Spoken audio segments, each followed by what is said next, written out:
Higit 100 relihista ang nagsagawa ng panibagong kilos protesta sa harapan ng gusali ng St. Gerard Construction sa Pasig City para kondenahin ang umano'y koneksyon ng pamilya Diskaya sa maanumalyang flood control project sa bansa.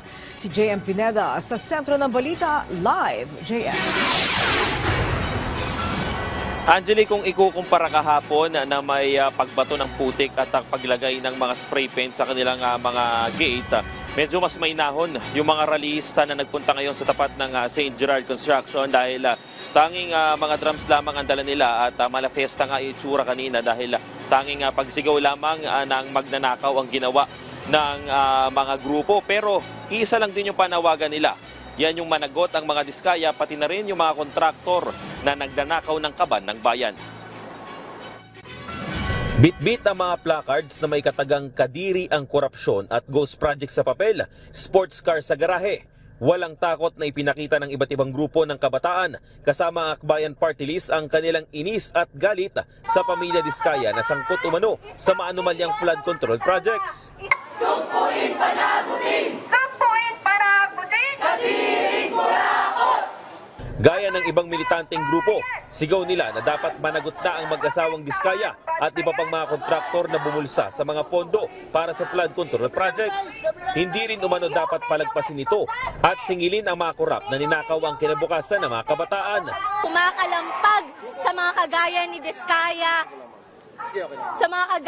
Diskaya, na ang kakapal po ng muka na magnakaw ng kaban ng bayan. Alam niyo po, hindi lang kaban ng bayan yung ninanakaw nila, buhay, pangarap at kinabukasan po naming mga kabataan. Pero kung kahapon nagkaroon ng pagbato ng putik sa gate ng St. Gerard at naging agresibo ang ibang grupo, mas naging mahinahon naman ang nagprotesta ngayon. Malalakas na palo sa drums at sigaw lamang ang pinakawalan nila. May mga miyembro rin na nagtalukbo ng kumot na mistulang multo at may muka ni Sara Diskaya. Para po sa atin, minumulto na tayo ng mga contractors na ito. Minumulto na tayo ng mga buwis ng taong bayan. Minumulto ang pera ng taong bayan. Minumulto ang kaban at kinabukasan naming mga kabataan. Gusto nilang iparating na hindi dapat masanay ang mga Pilipino sa korupsyon.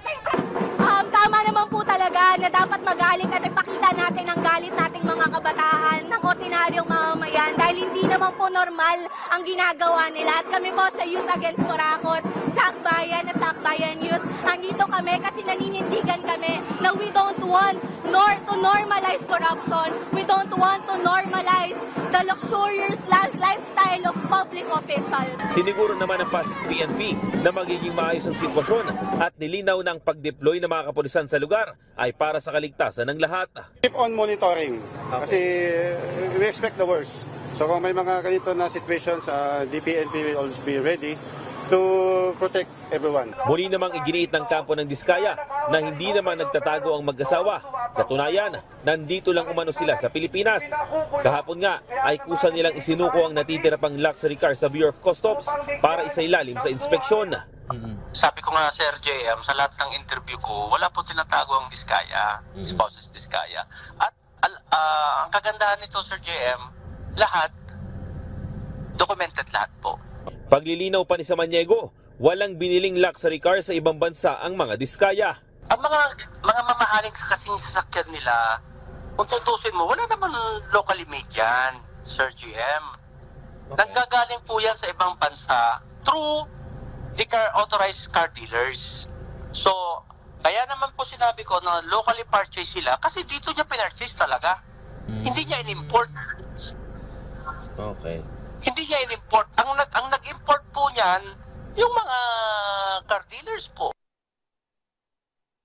Angelique, sa ngayon nga medyo tahimik na at wala nang mga rallyista dito sa tapat ng St. Gerard Construction at kusa nga rin silang nag-disperse kanina at nang dumating din yung PNP Pasig. At ayon nga doon kay Police Colonel Hendrix Macaldaan, may mga permit naman itong grupo na ito para magsagawa ng rally dito sa tapat ng St. Gerard. At makikita nyo, Angelique, nandito tayo sa likod o tapat ng St. Gerard Construction. Nandito pa rin yung mga marka na isinulat ng mga kahapon na nagrally dito sa tapat ng kanilang compound. Angelique.